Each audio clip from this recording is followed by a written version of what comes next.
Hi, everybody. Welcome to the presentation tonight. So appreciate your taking the time. And I hope that the information that I'm going to present to you is helpful. I'm Drew Heilpern from Summit Educational Group.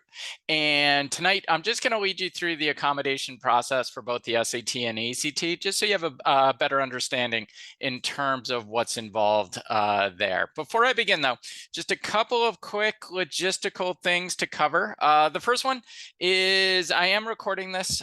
You'll get the link to the recording either tomorrow or on Friday. So just if you want to go back and rewatch or re-listen to any of this, you'll have the opportunity to do so.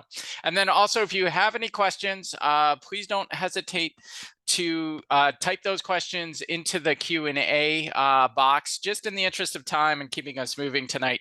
I'll hold questions to the end, but please don't hold back. If you have questions as I go through the information tonight, please don't hesitate to type them there. But again, the main goal tonight is just so you have a better understanding of the process for getting accommodations on the SAT and ACT. Okay, so with that as a quick intro, let's just dive in here. So before we get into the nuts and bolts in terms of applying for these accommodations, I do just want to put these tests in context for you. They are not the be-all end-all of the college admission process. Your students' lives do not depend on their SAT or ACT scores.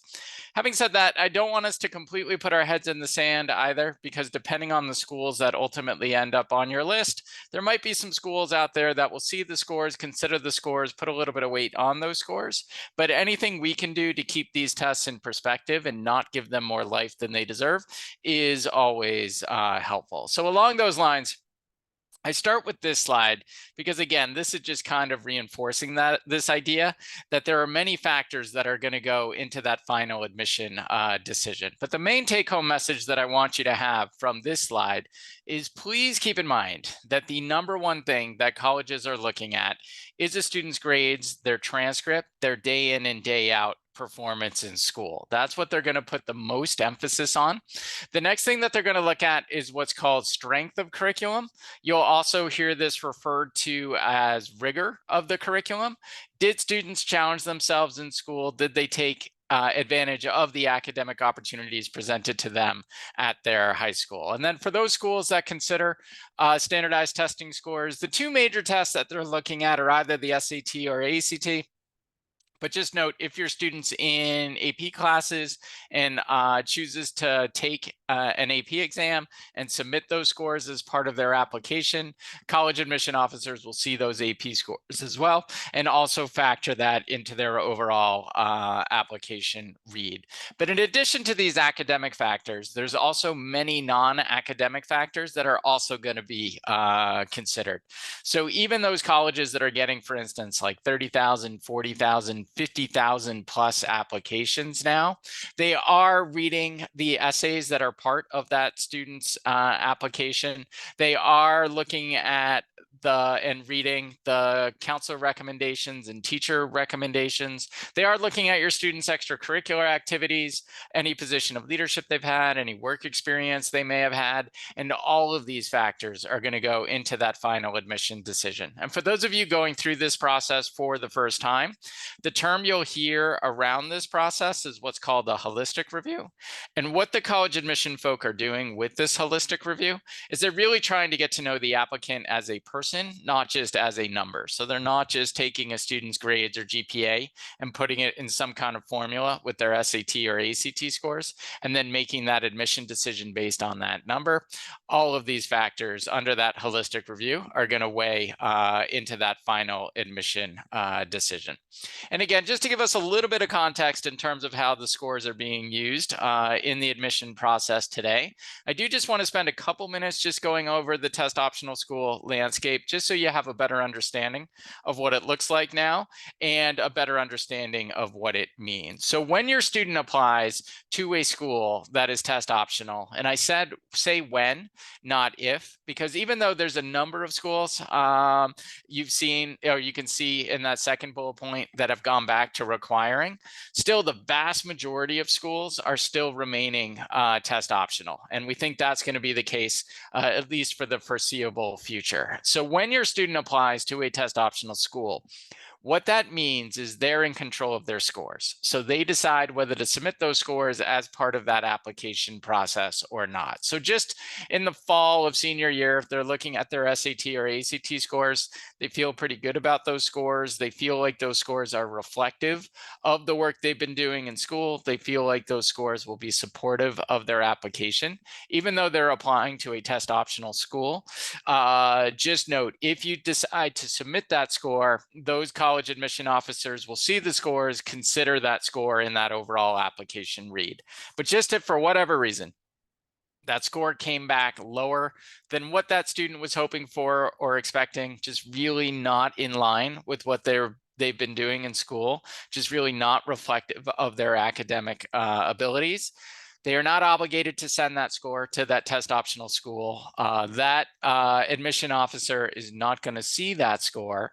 That admission officer is not going to try to guess what that score may have been. They don't have time for that.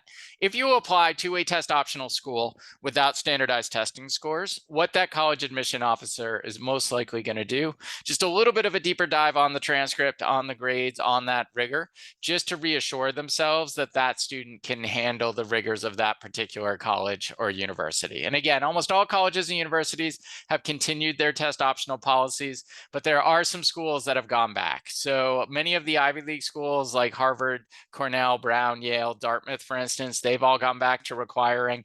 MIT's requiring, Georgetown's requiring, some of the larger state universities, particularly in the South, like University of Florida, University of Georgia, University of Texas at Austin. If a military academy like West Point or the Naval Academy ends up on your list, just note these schools are all requiring standardized testing scores again.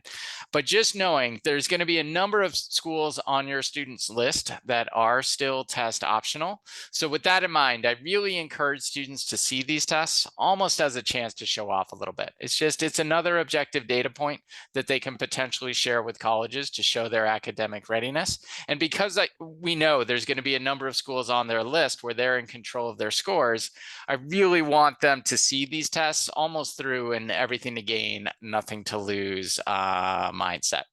So there are some caveats to the test optional landscape just to be aware of, especially if you're looking at some of those more or most selective test optional schools. Just be aware, we are seeing the percent of students applying to these schools with standardized testing scores is starting to tick back up. Also, if your student happens to be a recruited athlete, it is worthwhile to check in with the coach just to see if that coach is going to need standardized testing scores from your recruited athlete. The reason for that is depending on the sport, depending on the college, depending on the coach, we are still hearing from some coaches that they still want standardized testing scores. And the reason for that is just those colleges and universities want to ensure that those coaches are recruiting student athletes that meet a certain academic standard or threshold, and standardized testing might be a metric that they're using to determine whether a student can be academically as well as athletically recruited for that particular institution. And then sort of the third caveat around the test optional landscape is just around this idea of merit scholarship awards. So what a merit scholarship award is generally a non-need-based financial aid award. For those colleges that give merit scholarships, they're using it as a recruitment tool. So they're trying to entice strong students to apply and ultimately enroll at their institution. And the reason why I talk about test optional here, or talk about merit scholarships here under this test optional umbrella, is just be aware that there are some schools out there that admit test optionally, but when they consider these merit scholarships, they might still be factoring in standardized testing scores. And just note, the college admission folk, they try to be as open and transparent in their policies as they can be. So if you are applying to a test optional school that you know gives merit scholarships, you can always just ask them, do they consider standardized testing scores in those awards or not? And they'll give you an honest answer in terms of what their policies are. And then the last point I want to make just around the test optional landscape is just around this idea of strategic submission. So what strategic submission means is if, let's say, for instance, your student applies to 8 test optional schools. Your student doesn't have to decide, okay, I'm going to submit my scores to all 8 of those schools or to none of those schools. With strategic submission, students can actually decide on a school by school basis whether to submit those scores or not. So looking at those 8 test optional schools, that student might decide, you know what, I think my scores will be supportive of my application at these 6 schools. So I'm going to go ahead and send them to those 6 schools. But maybe for whatever reason, they might decide, okay, at these 2 schools, maybe not so much. I'm going to hold my scores back, and I'm not actually going to include them as part of my application. But this idea of strategic submission, again, it kind of dovetails nicely with that main philosophy that I want students to have of seeing these tests through that everything to gain, nothing to lose mindset. Not only are students going to be in control of their scores to the test optional schools that they apply to, but they're also going to be in control of their scores on this school by school basis. So I just wanted to put these tests in a little bit of context for you before we do a little bit of a deeper dive in terms of the tests themselves, just to give us some context on it. And then we'll get into kind of the whole accommodation process and what that looks like. But I do want to start here, just if you're not familiar with these tests, the 2 major tests that the colleges are looking at, and you can get accommodations for both of these, are the SAT and the ACT. Keep in mind, colleges accept both these tests equally. They do not see one test as a superior test and the other test as an inferior test. They are equally accepted. So really, at the end of the day, it's up to your student to decide kind of whether they want to focus down an SAT path or whether they want to focus on the ACT and go down an ACT path. So I'll go into the digital SAT quickly in terms of more depth in terms of the scoring and how sort of the adaptive nature of that digital SAT works. But at a high level, the digital SAT, it consists of 2 what I'm going to call modules. So module 1 on the reading and writing and module 2 on the reading and writing. So still 200 to 800 on what I'm going to call verbal here, and then 200 to 800 on math. So there's 2 math sections, module 1 and then module 2. And just note the time that I include here on the slide, this is standard time. So for extended time, the most common accommodation that our students usually get or ask for is time and a half. So you can just take this 32 minutes and multiply it by a time and a half, and that's going to be the timing for the time and a half extended time, and you can do the same thing on the math. So ACT, if you're not familiar with the ACT, it takes a little bit of getting used to, but it's divided into 4 sections. There's an English section, that's the grammar portion of the test. There's a math section, standard time, 60 minutes, 60 questions. There's 4 reading passages, 40 questions, reading in 35 minutes, again, standard time. And then science, it's not really science, don't get thrown off by that. It's more of a scavenger hunt than anything. It's really more of a reading comprehension assignment in some ways. Can students read through scientific passages that they might not know anything about? And it's really about trying to find the information that they need in those passages to answer the questions that they are being asked. There is this optional writing on the ACT. Colleges aren't looking for it. They're really not doing anything with it. So if you end up going down an ACT path, our general recommendation to students is register and sign up for the ACT without the writing. You're not going to need it. So if you're not familiar with the ACT scoring, it takes a little bit of getting used to, but it's on a 1 through 36 scale. What colleges mostly care about is the composite score, and that composite score is just the average. So the average of that English, math, reading, and science score. So just by looking at this, you can kind of tell that there is a lot of sort of overlap in terms of the type of skills and the content that's covered between these 2 tests. But if you're not familiar with them, they are very different in terms of the philosophies behind them. With the SAT being more of like what we call a power test, just some harder reading on that SAT, some trickier questions, a little bit more misdirection on that SAT, just trying to make things seem a little bit harder than it actually is. Whereas the ACT, Reading's a little bit easier. Questions are a little bit more straightforward, but the difficulty of the ACT comes from the pacing of it. It's an incredibly fast-paced test. It's almost a total sprint from start to finish on that ACT. So, with the accommodations, and we'll get into this in a little bit later, but if students have extended time on the ACT, sometimes students will naturally just kind of lean ACT, because with that accommodation, if the timing becomes a little bit less intense on that ACT, again, with that extended time, sometimes students feel more comfortable with it and have a little bit more of an easier time with it. I'll also point out, obviously, as the name implies, the digital adaptive SAT, it is an online test, whereas the ACT, students have an option to take it paper and pencil. So sometimes that can also factor in for students who have accommodations, whether to go SAT or ACT, just kind of how they feel about taking an online test versus how they feel about doing a paper and pencil test. But that's kind of a 30,000-foot view of the structure of these two tests, and at a high level, some differences between them in terms of the philosophies around them. So we already covered the scoring in terms of the SAT, 200 to 800 on math, 200 to 800 on verbal. So it's still on this 400 to 1600 point scale. But I do just want to talk a little bit about the adaptive nature of this SAT. And I will say, for the ACT, the paper and pencil test, this is the format of the test. It's not changing to an adaptive format.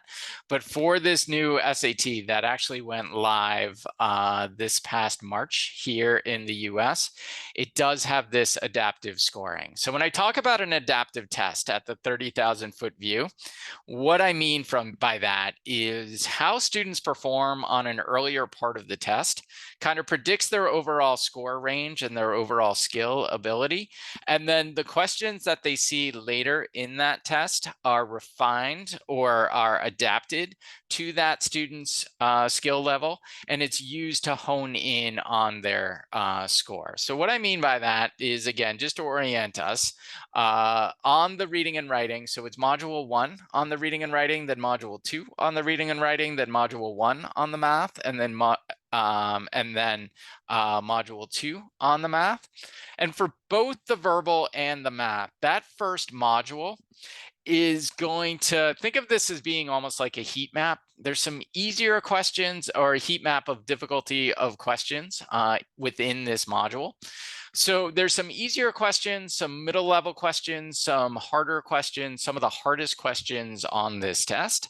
And then depending on how well students do on that first module, the test knows how they did, and it's going to adapt to their performance. So let's say a student did well on that first module, and we think by doing well, it's answering about 65 to 70% of the questions they're going to see in that first module. The test then knows that that's how they did, and it's going to send them to what we're calling a harder second module. So based on their performance in the first module, the test already kind of knows, like, this is a student who is somewhere in the 450 to 800 point range, but it doesn't know where in that range that student is. So is it a 450, a 550, a 650, a 750, or even maybe an 800 level student? So this student is going to get some hard questions, some harder questions, some of the hardest questions actually that are on this test, to figure out where in that range that student lies. Let's say students struggled with that first module. Let's say they only answered about 50% of the questions correctly. Again, the test knows after they completed that first module that that's how they did. And then in that case, the student's going to go to what we're calling an easier second module. And as the name implies, in that easier second module, students are mostly going to get an easier question, middle level question. There might be the occasional hard question or two there. But what the test knows is that this student is somewhere in the 200 to kind of low 600 range. So again, it's using these questions to figure out where in the range that student is. Just keep in mind that if a student ends up in the easier second module, their score is going to end up being capped. So even if they answer every one of these questions correctly in that easier second module, the highest score we think that student can get is somewhere in kind of the 620 or 630 range. But this is how the SAT, going back to this is how the SAT is able to shorten their test. So with standard time, you're looking at 2 hours and 14 minutes compared to about a 3-hour ACT test, but still keep it a valid test and still have it on that 200 to 800 point range. Because again, let's talk about it in terms of that higher scoring student. Based on how they did in the first module, the test already knows that this is not a 200 level student, a 300 level student, a low 400 level student.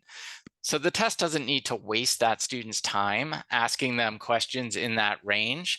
They already know that that student knows how to answer those and will get those, answer those correctly.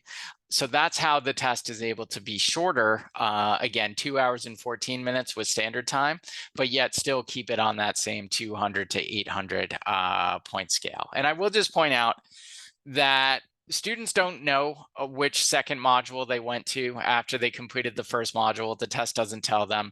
It's not on the official score reports. Colleges don't see whether they went to the harder module or the easier module. So really, we encourage students to don't worry about it. Don't spend any mental energy when they get to the second module trying to figure out which are they in the harder module or the easier module. At the end of the day, helping students hit their full potential on this test really comes down to answering as many questions as they can correctly. So we just encourage students to kind of stay in the moment, just work on the question that is in front of you and not worry if not waste any mental energy on trying to figure out which second module you went to. And colleges don't know either, because again, it's not part of the score report. So for instance, like a 550, a student could have gotten a 550 from the harder module or could have gotten a 550 from the easier module. It doesn't matter. A 550 is still a 550, regardless of which module that student went to. So I already mentioned this, that it's an online adaptive SAT. So just to give you a feel in terms of what the platform looks like when students take this test online, here's what it looks like on the verbal side. So even though it's an online test, so this is through the Blue Book app, which is what students need to download when they take both the PSAT or the SAT. It's the same app and it's the same interface here. But they are trying to, even though it's online, they are trying to build in some features that kind of mimic the look and feel of a paper and pencil test. And what I mean by that is, like on the verbal side, for instance, if students click here, annotate, it's going to give them a highlighting tool so they can actually highlight text. It will also bring up an annotation box so students can take notes if they want to, just as they can with the paper and pencil test. Also, we know the vast majority of questions that students are going to see are multiple choice questions. On the math, there's a few free response questions, but we know process of elimination is huge on this test. So they built in this answer eliminator feature. So if students click here, they can cross out answers. They can also uncross out answers if they change their mind. They can also mark a question for review. So within an SAT module, students can skip around. So they can skip a question, they can come back to a question, they can change an answer if they want to. So by marking it for review, what that's going to do is essentially tag that question. So if students click down here, think of this as being like a dashboard. What this is going to bring up is it's going to bring up all the questions or student responses to every question in the module. So just at a glance, they can see any question that they've skipped, all the question they've answered, and any question that they've marked for review.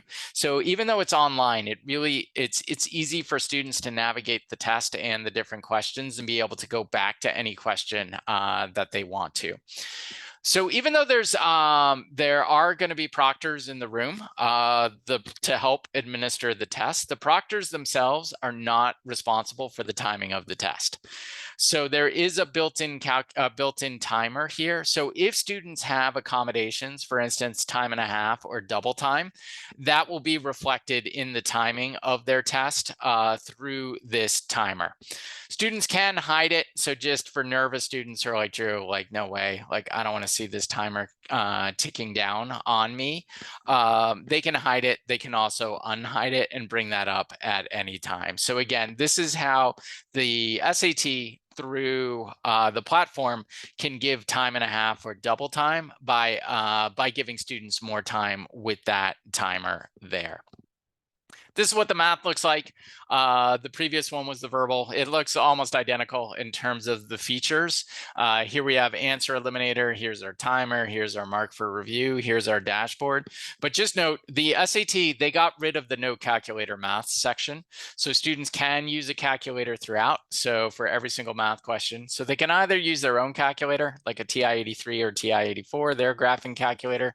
But if they click here, it's also going to bring up a Desmos-like graphing calculator, which is a pretty powerful graphing calculator tool.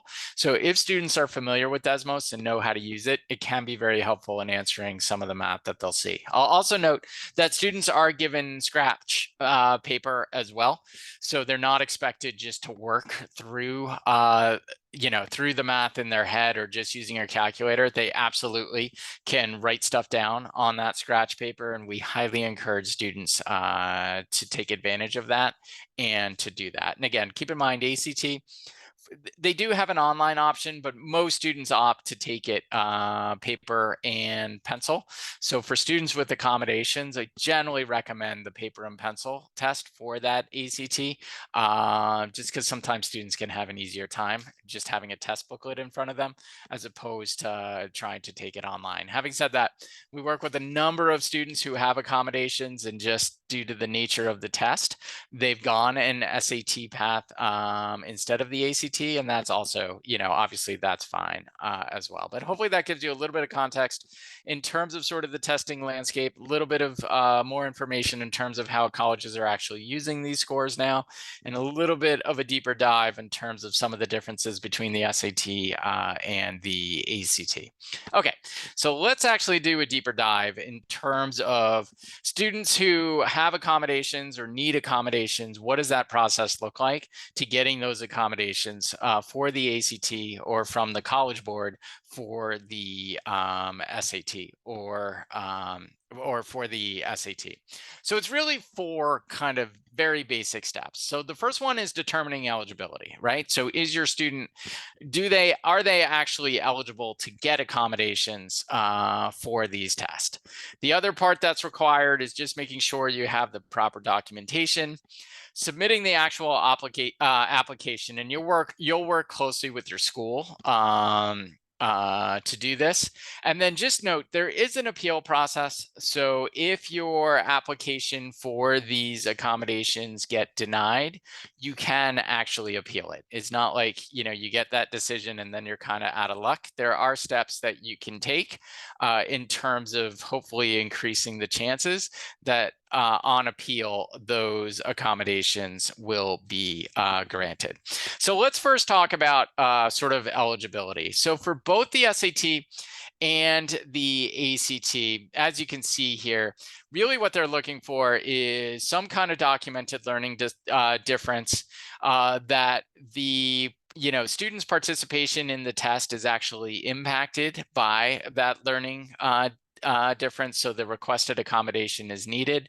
And then the other piece that they're looking for is that the accommodation is being used in school. So for many students, in terms of the eligibility, a valid IEP or a 504 is often kind of enough documentation for both the SAT and the ACT to get those accommodations. So if a student's on a IEP or on a 504 and written into those accommodations, it says that students have extended time and they're actually using, for instance, that extended time or that accommodation in school, that often can be enough in terms of getting these accommodations granted for both the SAT and the ACT.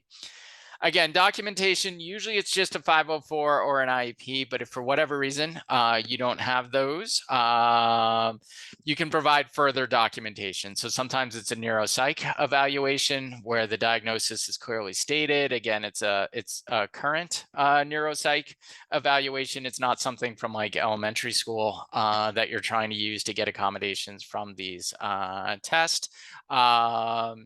The recommended accommodations are justified, and also like who who actually conducted that, for instance, neuropsych evaluation. But again, for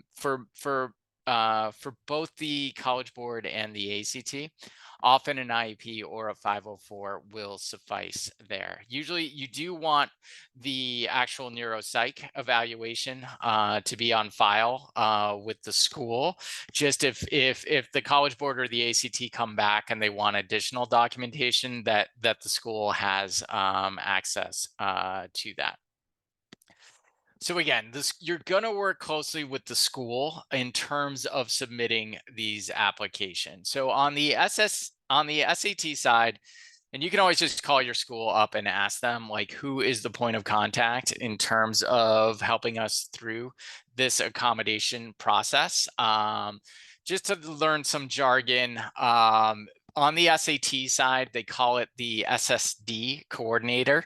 So it stands for Services for Students with Disabilities.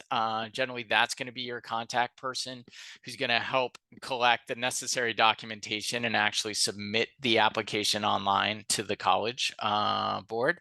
And with the ACT, it's a similar process. It's going to be, you're going to work closely with the school. If the school is going to submit it online, but they're going to be using what they call their TAA system, which is Test Accessibility and Accommodation System.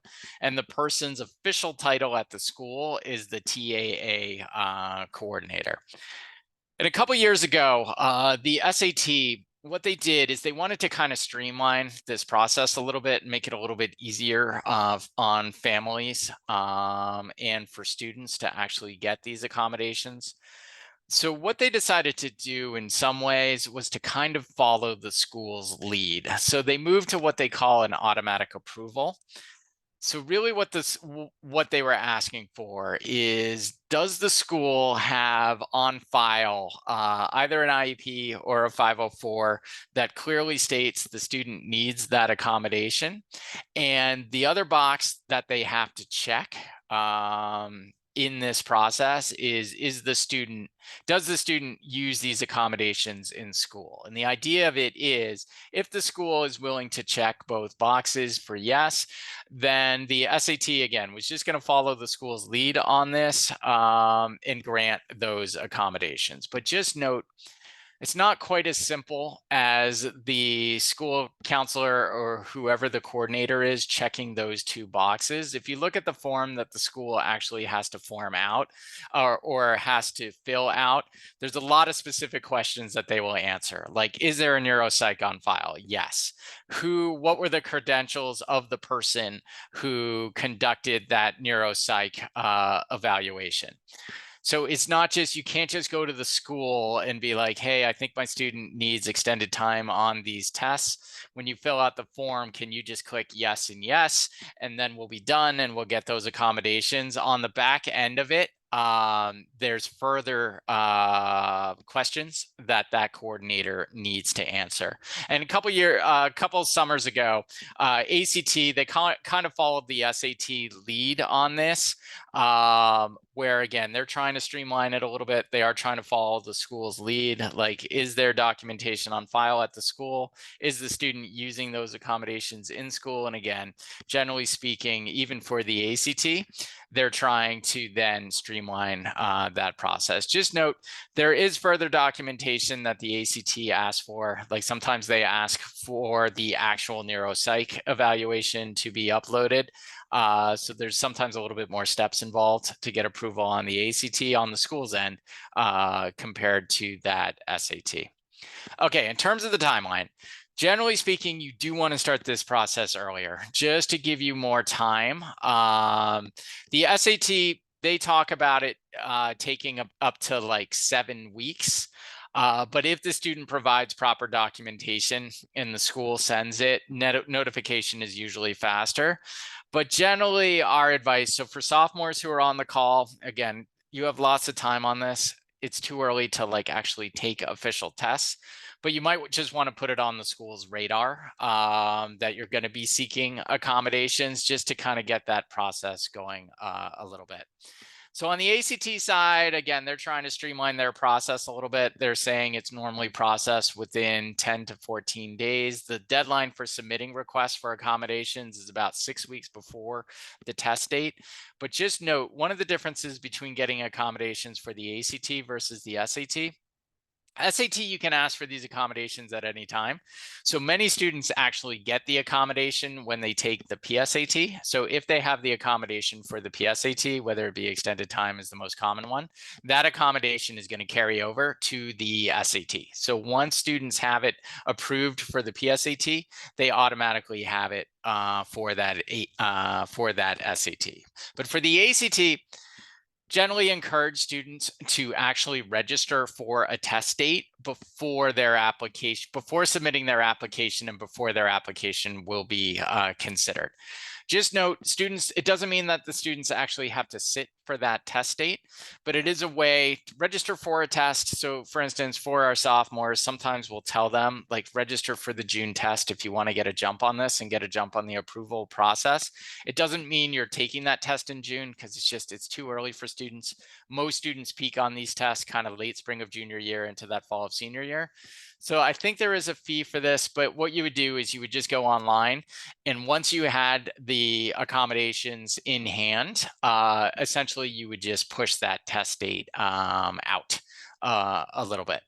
And again, historically, SAT always seemed to be a little bit harder or a little bit easier to get those accommodations than from the ACT, especially with the extended time, because the ACT is more of a speed test.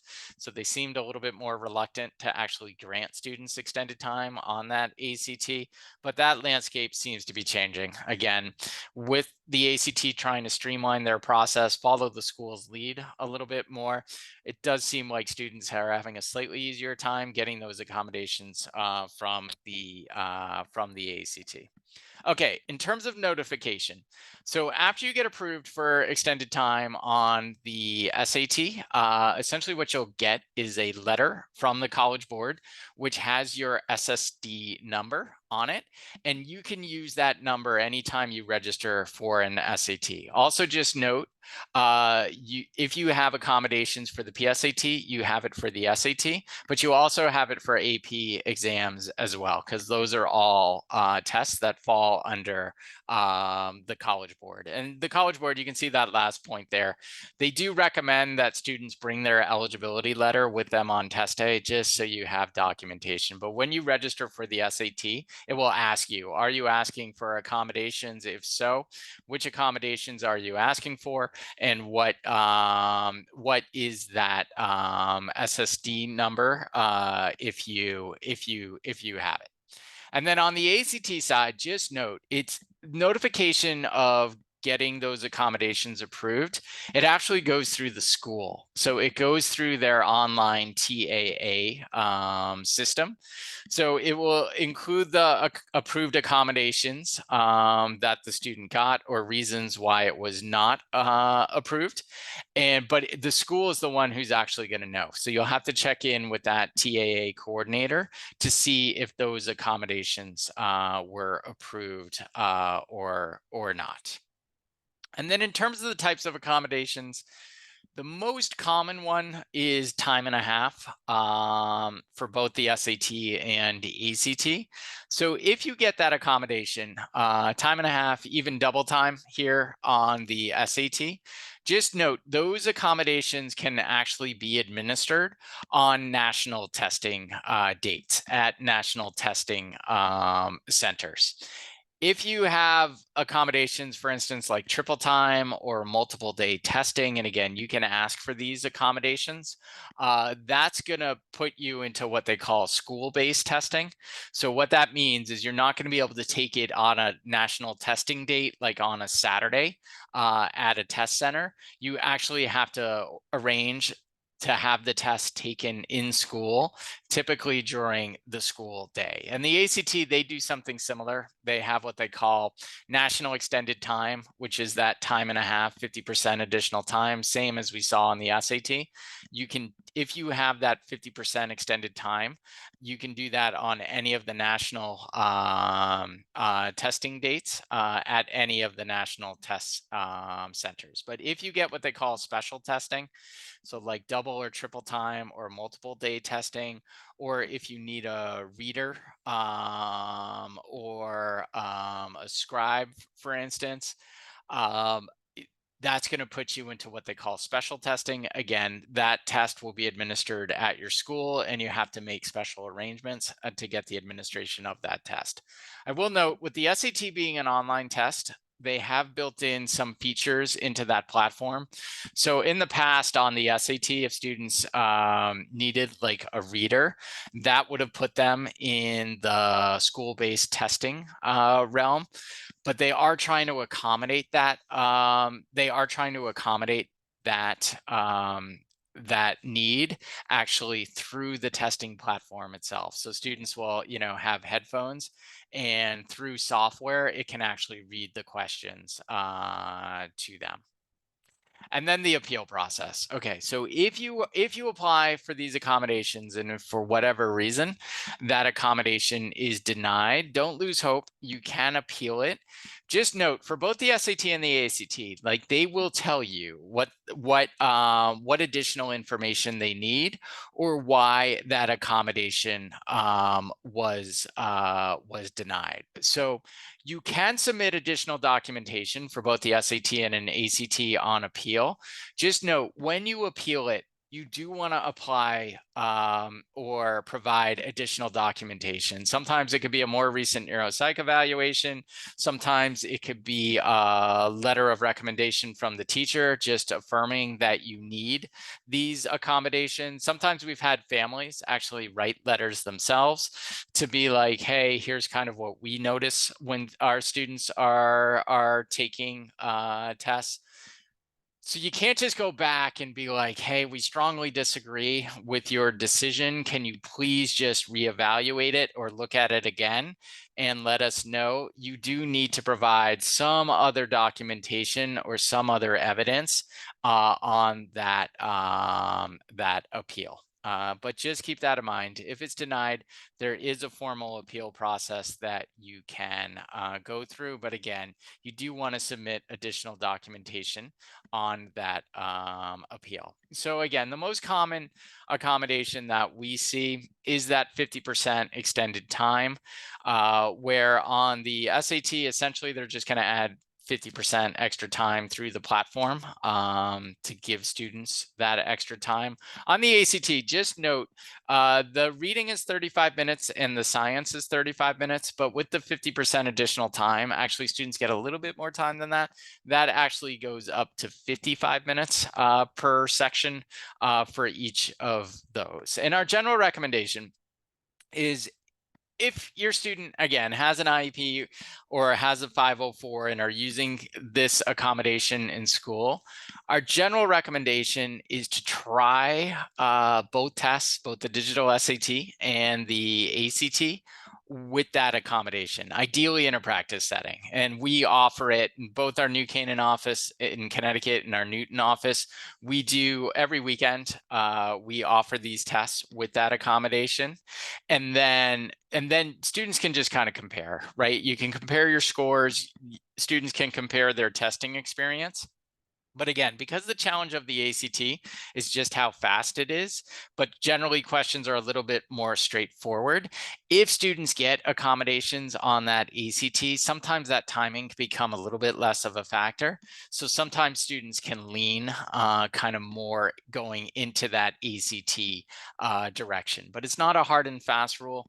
Again, we do work with students who have accommodations for both tests, and for whatever reason, just they prefer the format and the timing of the SAT, so they went in an ACT direction. But you will hear a lot from other families who have gone through this, who have accommodations, that they've opted to go ACT. And again, that's generally the reason why they've opted to go the ACT. Again, reading's just a little bit easier and questions are a little bit more straightforward. And again, if timing with the extended time becomes a little bit less of a factor on that ACT, sometimes students with accommodations, they just have a slightly easier time on the ACT compared to the SAT, but again, it's not a hard and fast rule. I do want students to try both, again, ideally in a practice setting, just so they're not faced with the pressures of taking those tests for real. So general tips. So especially for students not on a 504 or IEP, just you want to start as early as you can. Find out the name of your school person who will help you through this process. And this is true even if students have that 504 or IEP in hand. And then just know what documentation you will need and what you have on hand. So that can simplify the process a little bit. So just to recap, so just students absolutely can get accommodations for these tests, but just remember it's 2 separate tests and 2 separate organizations, so 2 separate processes. So just because you have the accommodations in place on the SAT, you do not have them on the ACT. You know you need to go through that process separately. It does require some time and documentation as we went through tonight. Obviously, you'll work closely with your school for this process, so it's good to find out who that coordinator at your school is. And then the other thing to keep in mind is under HIPAA laws and things, colleges do not know that your student took the test with accommodations. So nowhere on that score report that is sent to colleges does it say whether students took the test with standard time or extended time. So they're not going to know that. And in terms of the sample testing plan, this is true of whether students are on accommodations or not. But generally speaking, because performance on these tests, it does correlate with age, maturity, and time spent in school. Everything that students are learning in school is helping them with these tests.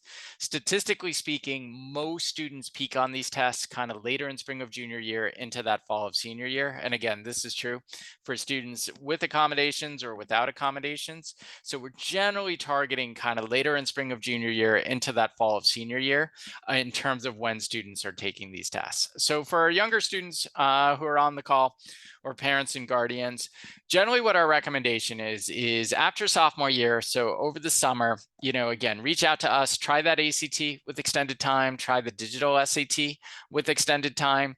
70 to 80% of students are going to score equally well on both tests. So it often sometimes comes down to a student's gut instinct. Like we joke, like which one did you kind of hate the least?